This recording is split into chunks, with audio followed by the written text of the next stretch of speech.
Lo primero es,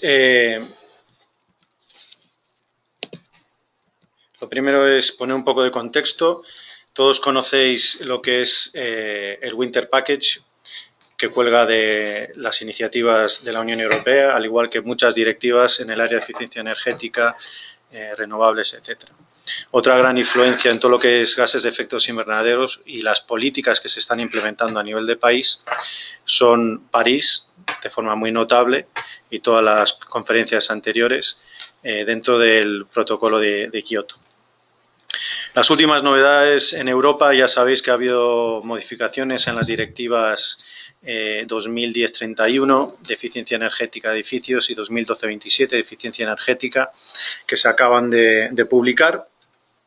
A lo largo del año se irán plasmando en directivas más medidas del Winter Package. Luego, dentro de París, que se ratificó el 12 de enero de 2017, con el logro de tener a China y a Estados Unidos, aunque Estados Unidos ahora se ha dado de baja, pues dentro de ese compromiso España está desarrollando la Ley de Cambio Climático y Transición Energética, que dio pie a un informe de expertos que se publicó recientemente, el 2 de abril, y que igualmente irá siendo recogido dentro de la jurisprudencia nacional.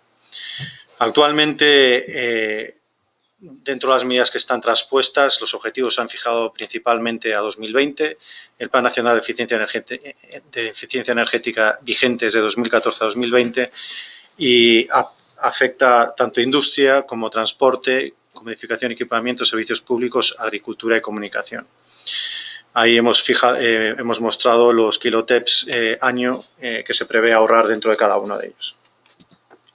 Todo esto ha dado lugar a una reacción en las empresas, todo este, digamos, contexto sociopolítico, porque es verdad que la sociedad también lo está demandando, y las grandes empresas con grandes marcas están reaccionando, pues publicando objetivos que tienen tres variantes. Uno, carbon neutral. Otro, la penetración de las renovables en la electricidad que compran. Y un último, que es la reducción de consumos o energía. Esta tiene un par de variantes. Aquí vemos varios ejemplos. Por ver parejas de empresas similares, podemos fijarnos arriba a la izquierda en Google y también a la izquierda en Amazon. Google fue pionera y ya se estableció como carbon neutral en el 2007 y ha fijado para 2017, o fijó para 2017, ser 100% renovables. Amazon, por su lado, 40% renovable en 2016, 50% renovable en 2017 y 100% renovable en 2025. Otra pareja sería Bankia y CaixaBank, hacia el centro de la diapositiva y arriba, que han fijado pues objetivos similares. Si bien CaixaBank ha fijado objetivos más a corto plazo, ya que este año se ha fijado ser carbon neutral y 100% renovable. También nos podemos fijar en el dúo Pascual y Danone, 100% renovable a 2015 Pascual, en el caso de Danone a 2030. Pascual también ha fijado reducción de emisiones de un 20% en 2020.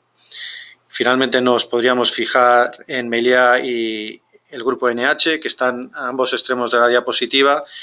Ambos fijaron el mismo año 100% renovables en 2016. Y por otro lugar, abajo a la derecha, Telefónica, empresa a la que hemos apoyado, también otras en esta diapositiva, pues una reducción sucesiva de emisiones 2020-2030, también fijando reducción de consumo en 2020 y objetivos 50% y 100% renovables a 2020 y 2030. Bien,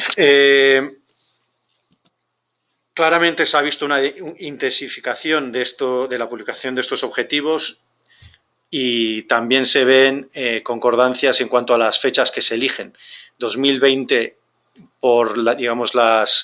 en concordancia con los objetivos europeos, pues es un año clave en el que muchas empresas han fijado objetivos. La otra concentración la podemos ver en 2030 e irá aumentando con el tiempo. Ya sabéis que estas nuevas directivas a las que hacíamos referencia antes irán todas orientadas a 2030. Por lo cual es natural que las empresas también se fijen esos plazos en mente. Bueno, habéis visto que hemos dividido la anterior diapositiva en dos grandes palancas para reducir lo que es la emisión de gases de efecto invernadero. Uno, el consumo de energía eléctrica 100% renovable, y el segundo, la reducción del consumo energético y emisiones directas. En cuanto a la estrategia o la palanca 100% renovables, ahí hay dos formas de hacerlo. Una, comprar certificados de origen que certifiquen que la electricidad que la empresa ha consumido es de generación renovable. Esto es muy frecuente hoy en día en el mercado español. Y la segunda, pues autogenerarse, ser un Independent Power Producer, un IPP, y luego puede haber distintas variantes, fijarse un PPA o incluso tener un autoconsumo si está en las instalaciones, es decir, consumir directamente, que es lo que ha hecho Amazon y lo que ha hecho Google. Hay, en el segundo punto de esta primera palanca para reducir gases de efecto invernadero, veréis que también hacemos mención a una iniciativa mundial que es la Red 100, que certifica estos esfuerzos. La segunda palanca, que es la reducción de consumo energético y emisiones, es evidente. Ahora adentraremos un poco en los principales tipos de acciones que se acometen. Pero vale la pena también decir que hay iniciativas que buscan certificar y movilizar, como el Women Business, WMB, que está formado por un grupo de empresas, y luego el sello Magrama, que ahora igual ha cambiado a Mapama, porque ha cambiado las iniciales del ministerio, que es nacional, y por el clima, que es también una iniciativa impulsada por el Magrama también a nivel nacional, que es más plural, toca otros aspectos medioambientales. Como certificadoras, digamos, globales, es decir, tanto consumo de energía renovable como reducción de consumo, tenemos dos iniciativas certificadoras que veis ahí a la derecha, el Carbon Disclosure Project, CDP, y el Dow Jones Sustainability Index. Estas son las dos iniciativas con más renombre internacional. Luego veremos un poco más sobre todas estas iniciativas. Bien, como decíamos anteriormente, ahora entramos un poco en materia de cómo conseguir la reducción de consumo energético, qué palancas uno puede utilizar dentro de la empresa, y los grandes bloques son climatización, iluminación, ACS, envolvente, equipos y transporte. Transporte ciertamente es el que, por su novedad, el que ahora mismo está captando más atención, ya que las anteriores medidas pues ya llevan mucho tiempo analizándose y acometiéndose. A la derecha hemos querido representar, en base a nuestra experiencia de auditorías energéticas, proyectos ESCO, etcétera, nuestra sensación de el grado de penetración de estas medidas a nivel internacional y nacional. Y vemos que a nivel nacional lo que nosotros hemos visto que más se ha acometido es la iluminación, seguido de climatización y equipos. ACS envolvente menos, y transporte es todavía muy incipiente.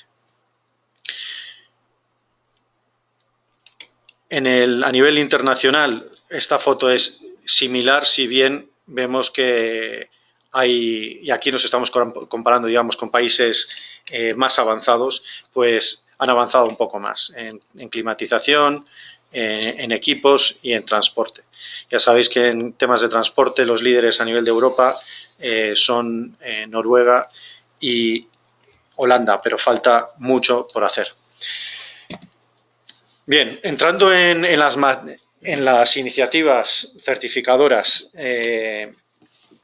por llamarlas algo, porque sí que algunas certifican, otras, algunas certifican de una forma muy concienzuda, como puede ser el CDP, y otras son un poco más, requieren menos análisis, menos rellenado de documentación, como pudiera ser la WMB o la Magrama. Pero aquí lo que queremos mostrar es a la izquierda pues el número de empresas que a 2017 estaban adscritas a cada una de estas iniciativas de forma global, y a la derecha pues las empresas nacionales, es decir, españolas, que estaban adscritas a estas iniciativas. Un primer vistazo indica que la iniciativa R100, que es de renovables, pues tiene mucha menos participación que las más globales como CDP o Dow Jones, y que incluso las de eficiencia energética y más ambientales como la WMB. También vemos que la participación nacional en estas iniciativas es pequeña, si bien a nivel, digamos, de peso que tienen las empresas españolas dentro de estas iniciativas no es desdeñable. Finalmente vemos que la participación de empresas nacionales o activas en el territorio nacional, porque pueden ser empresas multinacionales pero activas en el país, pues es superior en las iniciativas nacionales como Magrama o por el clima, impulsadas, como hemos dicho antes, por el Ministerio, siendo Magrama la que más tenía en 2017 con 358 empresas. Evidentemente es un número pequeño de empresas, y con esto indicamos que todavía se tiene que avanzar, o hay margen para avanzar mucho en concienciación y en acción por parte de las empresas. Finalmente, antes de ceder la palabra a mi compañera Celia Valero, queremos terminar con un análisis o un foco en lo que es el IBEX 35. Lo que podemos ver inmediatamente es, mirando al centro de la diapositiva, lo que es el CDP y el Dow Jones Sustainable Index, es que ahí la participación del IBEX 35 es muy, muy alta. Hay muy pocas excepciones en la participación, solo AENA no está en ninguna de las dos. Luego, también es verdad que Iberdrola, CaixaBank y Bankia están activas en estas dos iniciativas globales y en WMB, en Magrama y en Por el Clima, es decir, todas las iniciativas de reducción de emisiones GEI. Y luego, como habíamos visto antes, la participación en R100 o objetivo 100% RES es muchísimo menor. Si bien CaixaBank y Bankia, muy concienzudas, sí que participan en estas dos.